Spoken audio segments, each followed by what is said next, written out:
I did not come in anger. That is the first thing the human misunderstood.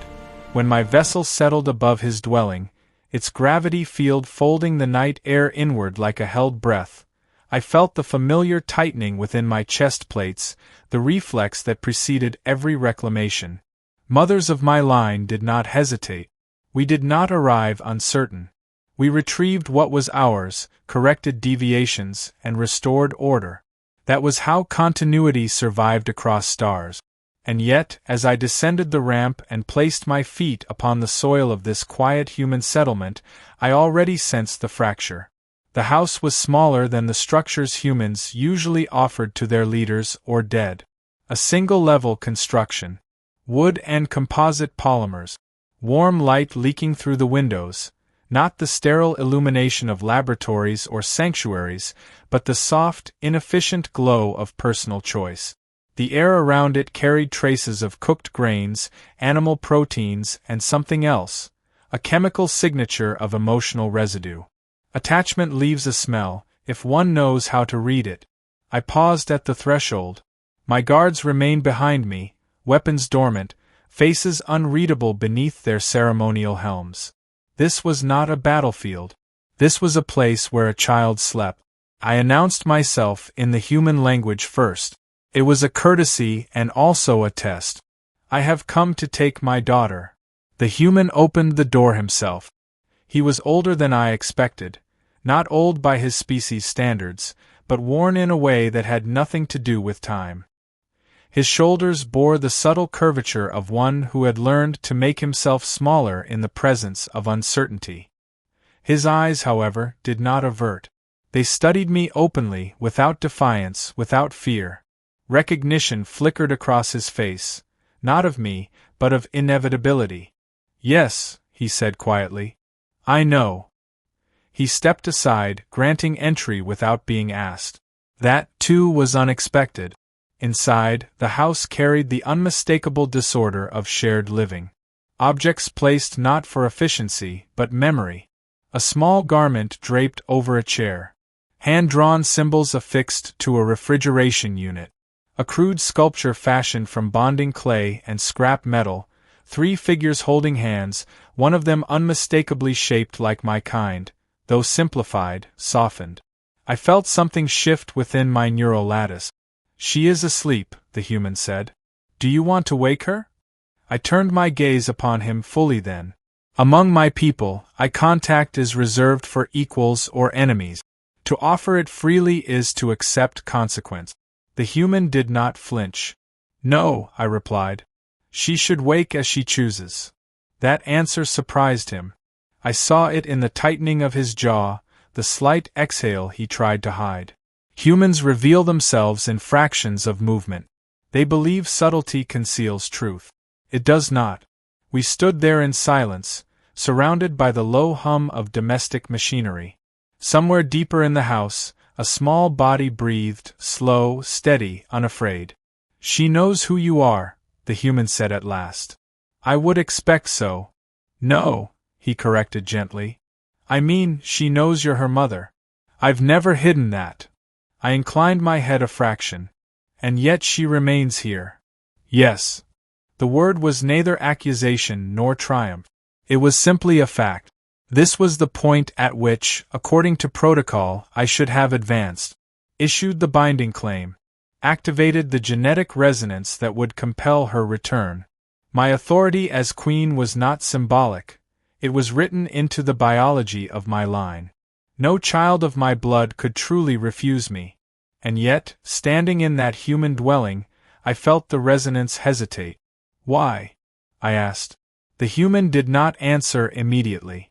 Instead, he gestured toward a low seating structure. "Would you sit?"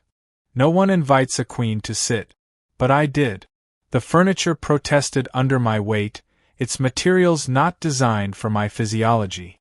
I adjusted myself, aware of how absurd I must appear, an interstellar sovereign perched awkwardly in a human living room, surrounded by toys and half-finished projects. "She arrived 5 cycles ago," the human began. "She was injured. Your people were busy. Or maybe you didn't know. I don't pretend to understand how your empire works. We knew, I said.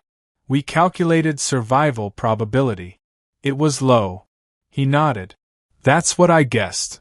His acceptance was not passive. It was forged. She didn't know how to speak at first, he continued. Not like us. Not like you. But she watched. Listened. Learned. She learned fast. My daughter always had. She asked about the stars, he said. About where she came from. I told her the truth. That her mother was a queen. That she belonged to something vast and old and powerful. And still, I said, she stayed. Yes. The simplicity of it cut deeper than defiance ever could. From the hallway came a sound, soft footsteps, unhurried. The resonance surged then, undeniable, a harmonic alignment between us that no distance could erase. She appeared in the doorway. Smaller than I remembered. Or perhaps the memory had grown larger than reality. Her eyes, my eyes, studied me with a calm that did not belong to a child raised in palaces and war councils. She wore human clothing, loose and comfortable, marked with stains from creation rather than combat. Mother, she said. Not queen. Not your majesty. Mother. The word destabilized entire civilizations. I rose slowly, every instinct urging me forward, urging me to claim, to correct, to restore. My guards tensed behind me. The human stood as well, though he placed himself not between us, but beside her. That choice mattered. You have come to take me, my daughter said. It was not a question. Yes. She looked up at the human, then back at me. I don't want to leave. The resonance faltered.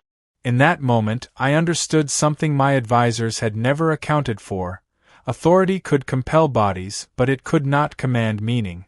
My daughter had not been stolen. She had been chosen, by circumstance, by care, by a species we had long dismissed as fragile, temporary, incomplete. I had come prepared to reclaim what was mine. I had not come prepared to discover that ownership was no longer the correct word. Silence followed her refusal, not the fragile silence of fear, but the dense, pressurized quiet that precedes structural failure. Among my people, children do not refuse their mothers. Not because they are punished, but because refusal has never been conceivable. Choice, in our civilization, is a calibrated illusion introduced only after alignment is complete. Before that, guidance is absolute. Purpose precedes preference. Survival demands it. Yet here she stood, my daughter, articulating rejection with clarity, without trembling. I don't want to leave, she repeated, as if confirming data already processed. The human's hand hovered near her shoulder. He did not touch her. That restraint was not instinctual, it was learned. He understood that this moment did not belong to him, even if its outcome might destroy him. I studied her carefully. Her posture was different from the last time I had seen her. Less rigid. Her breathing followed a human rhythm, not the disciplined cycle taught in our academies. Neural scans, passive, ethical, conducted through ambient fields, revealed adaptive pathways forming in her cognition. Empathy clusters reinforced. Independent valuation nodes active earlier than predicted. She was evolving. Not incorrectly. Differently. You are bound to me, I said, not as threat, but as statement of fact. Your biology recognizes my authority. You feel it now. She nodded. Yes. And still you refuse. Yes. I turned slightly, allowing my guards to witness the exchange without intruding. Their discomfort rippled through the link we shared. A queen being refused by her offspring was unprecedented. This moment would be recorded, analyzed, debated for generations. What is it you believe you are choosing? I asked her. She considered the question seriously. That, more than the answer, unsettled me. This, she said finally, gesturing around the room. This life. This way of being. A human dwelling, I replied. A temporary shelter on a planet your people do not control. It's not the building, she said. It's how things are done inside it. I waited.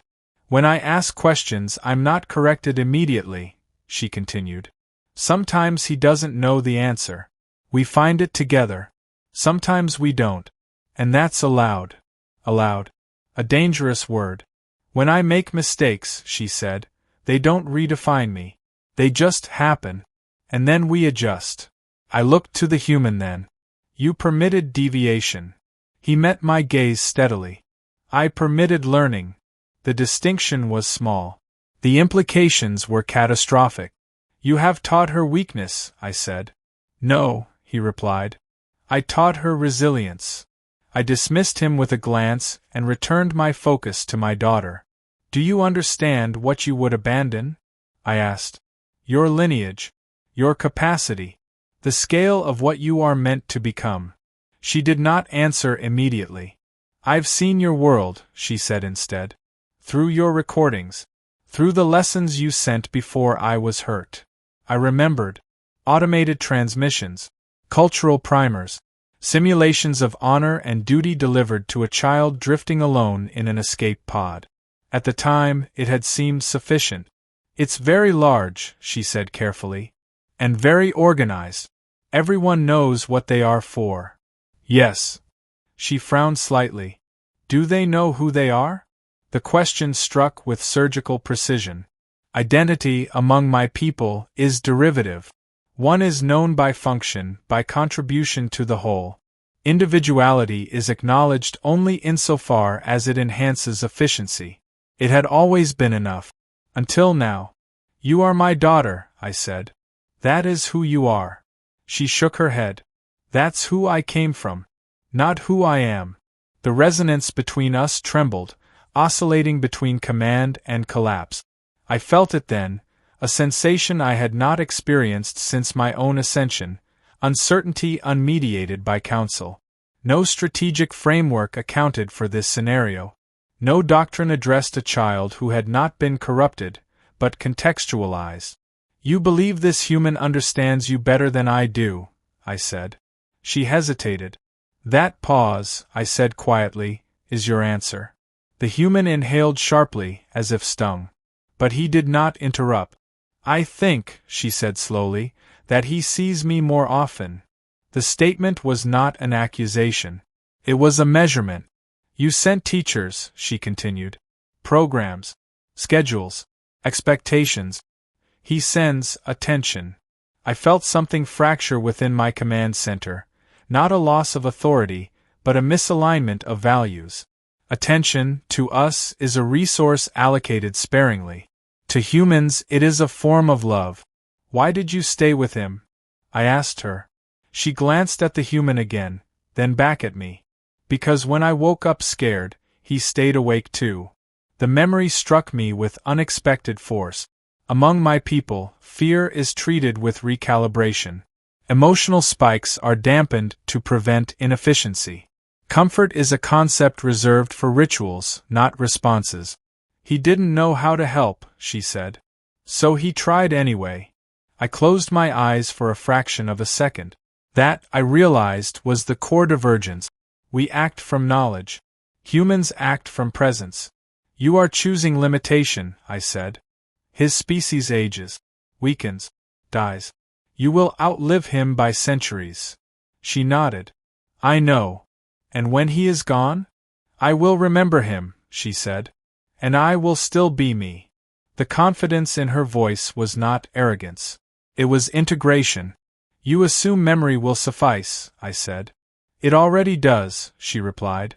I remember you, even though you weren't here. That was the wound. I turned away from her then, not in dismissal, but in recalibration. My guards remained motionless, awaiting command. The human watched me carefully, as one watches a structure under stress, uncertain which cracks matter. You have interfered with an imperial lineage, I said to him without looking. You have altered a future that extends beyond this planet. I know, he said. If there were another way. There was, I interrupted. You could have surrendered her. He swallowed. Yes. And you did not. No. Why? He exhaled slowly. Because she asked me not to. I turned back to him fully. She was a child, I said. She was a person, he replied. The distinction, once again, was devastating. I looked at my daughter, at the way she stood between two worlds without tearing herself apart. She was not confused. She was not defiant. She was decided. Authority surged within me, ancient and absolute. I could end this now.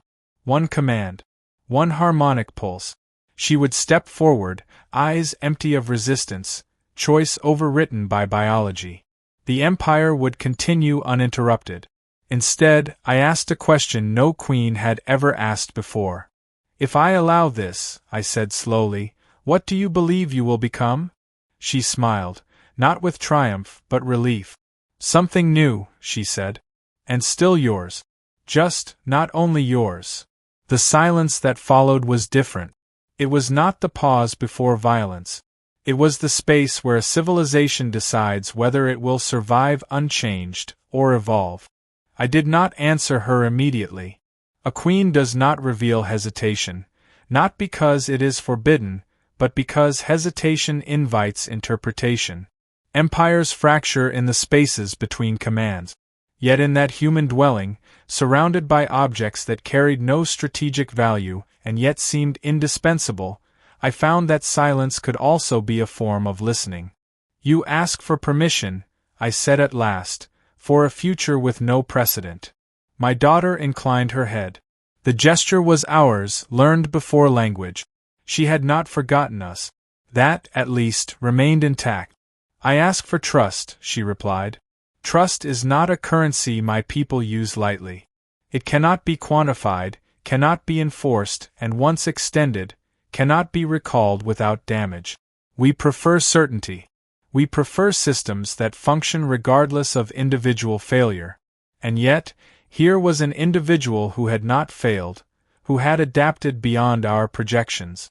You have already changed, I said. Even if you return with me now, the Empire will feel the distortion. She nodded. Then maybe the Empire should feel it. Behind me, one of my guards shifted. The movement was subtle, but I felt it through the command link. A spike of alarm, quickly suppressed. Questioning the Empire's immunity to change bordered on sedition. I raised a hand without turning. The guard froze. You believe your experience here has value beyond yourself, I said to my daughter. Yes. Explain. She glanced at the human, then back at me. Your people solve problems by refining systems. Humans solve them by refining relationships. That is an inefficient approach. It is, she agreed.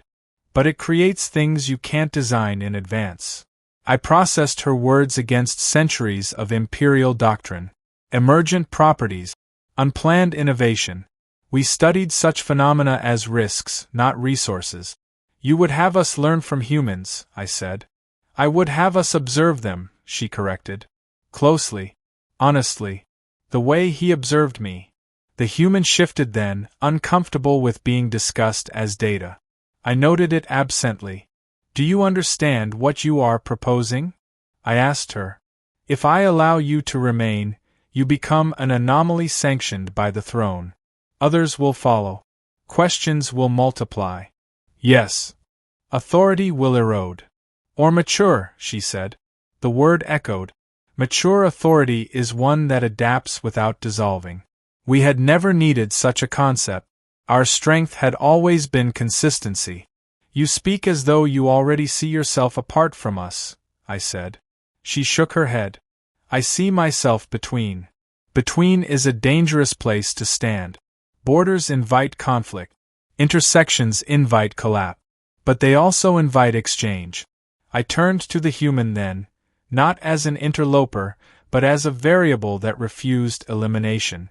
You understand, I said, that if she remains here, she will be observed. He nodded. I assumed as much. Not discreetly. I wouldn't expect that. She will be evaluated, questioned, tested. He hesitated. Harmed. I considered the answer carefully. Not intentionally. He exhaled. It was not relief. It was acceptance. You are asking me to expose her to scrutiny she did not choose, he said. No, I replied. She chose it. I am asking you whether you will accept the consequences of her choice. He looked at her then, not for guidance, but confirmation. She met his gaze calmly. I'm not afraid, she said. The statement was not bravado. It was informed. The human nodded once. Then neither am I. That, I realized, was the difference between loyalty and love. Loyalty follows command. Love follows consent. You will not be permitted to interfere, I told him. You will not be elevated, compensated, or protected by my empire. I don't want any of that, he said. I just want her to be safe. Safety is a relative concept. Even empires fall. I cannot guarantee that, I said. He did not argue. I returned my attention to my daughter. If you remain, I said, you will not be fully of them, nor fully of us. You will be examined as symbol, precedent, and risk. I know. You may be blamed for outcomes beyond your control. I know. You may be used. She hesitated then, for the first time since waking. Yes, she said softly. I know. That admission carried weight. You still choose this? Yes. The resonance between us shifted, not weakening, but reconfiguring. Authority did not vanish. It changed shape.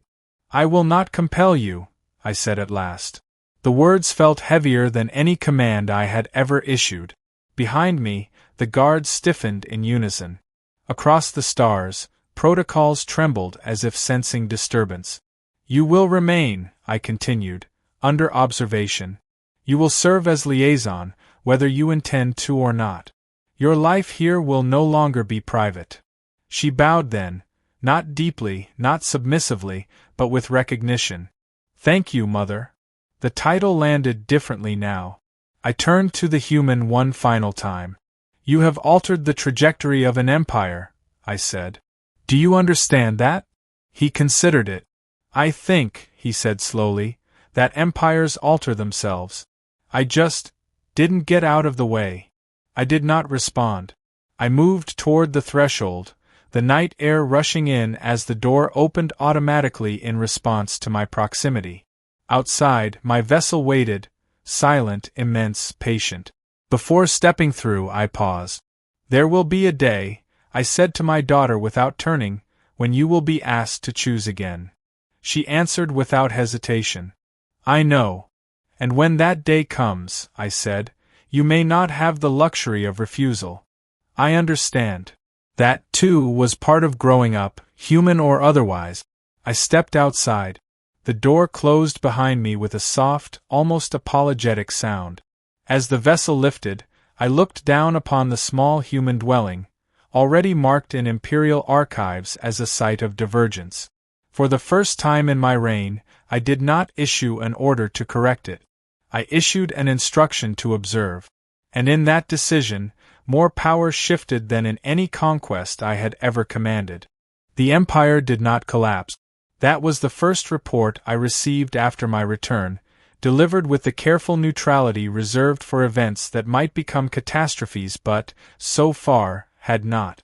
Borders held. Fleets maintained formation. Production quotas remained within acceptable deviation. To the untrained observer, nothing had changed. To me, everything had. The moment my daughter remained behind was not recorded as abdication or failure. It was categorized as a conditional variance. The archivists required a label, and that was the least destabilizing one available. Still, beneath the sterile phrasing, I felt the tremor ripple outward, through councils, academies, and bloodlines that had never known uncertainty sanctioned from the throne. Questions began to appear. Not voiced at first. Merely present. Why had the Queen permitted deviation? What calculus justified allowing a child to remain among humans? What value could possibly outweigh precedent? I did not answer them. Instead, I instructed the observers to watch. They watched the human dwelling through layers of non-invasive surveillance. They watched my daughter attend human learning rituals, classrooms where knowledge was shared inefficiently, redundantly, emotionally. They watched her struggle with concepts we would have implanted in hours, yet master others we had never identified as skills at all. Negotiation without dominance, cooperation without hierarchy, resilience without suppression. They watched the human age. That, perhaps, was the most difficult data to receive. Time marks humans visibly. Their bodies announce impermanence with relentless honesty. Each cycle, the human's posture softened further, his movements slowed, his recovery lengthened. And yet, his attention did not diminish. If anything, it sharpened, made precious by scarcity. My daughter noticed. She asks about you, one observer reported during a private transmission. What does she ask? I inquired. Whether you are watching because you fear her, or because you miss her. I terminated the connection without answering. Across the Empire, a subtle shift began. Cadets asked different questions during training simulations. Researchers proposed observational exchanges rather than extraction protocols. A minor governor cited my decision as justification for delaying a forced assimilation, an action technically within regulation, yet previously unthinkable. I issued no correction. Authority, I was learning, could be exercised through restraint as effectively as command. Years passed. My daughter grew, not merely in size or capability, but in density. Her identity layered rather than streamlined. She spoke our language with precision and the human one with warmth. She moved between contexts fluidly, never entirely at ease, yet never dislocated. She was becoming exactly what I had feared, and exactly what the Empire needed. The day the human died, I felt it before the report arrived. The resonance between my daughter and me flared suddenly, raw, unbuffered. Grief is not an emotion my people indulge. We process loss as data. But this was not loss of asset or ally. This was loss of presence. I authorized immediate transit. When I arrived, the house was quiet again, though in a different way than before. The air carried absence like a pressure change. My daughter sat where the human used to sit, holding one of the crude sculptures he had made long ago, 3 figures, still holding hands. She did not look up when I entered. He stayed, she said softly. Even at the end. Just like before. I stood beside her, not as queen, but as mother. You chose a finite bond, I said. Yes. Do you regret it? She considered, tears tracing lines she did not bother to conceal. No. It hurt because it mattered. If it didn't hurt, it wouldn't have been real. Reality, I had been taught, was that which endured. I was beginning to understand that endurance was not the only measure. You can come home now, I said. She nodded. I will. But not today. I accepted that. When she eventually returned to the Empire, she did not arrive alone. She carried with her records, not of battles or technologies, but of conversations, compromises, failures, reconciliations. She spoke to councils not as supplicant or revolutionary, but as translator. Change did not come swiftly. Empires do not pivot without resistance. But they can learn. Generations later, historians would debate the moment of divergence. Some would claim it was the day a queen disobeyed her own protocols. Others would argue it began earlier, when a human chose to stay awake with a frightened child, and a queen chose not to erase the consequence of that kindness. As for me, I remained on the throne until my reign concluded, as all reigns do. When my time came, my daughter stood beside me, not as heir alone, but as synthesis. What will you claim? She asked me then, echoing words spoken long ago. I looked out over an empire no longer defined solely by control, but by connection. Only what still chooses me, I replied. And in that answer, I finally understood what I had left unclaimed that night on a small human world. Not my daughter, but the illusion that power must always take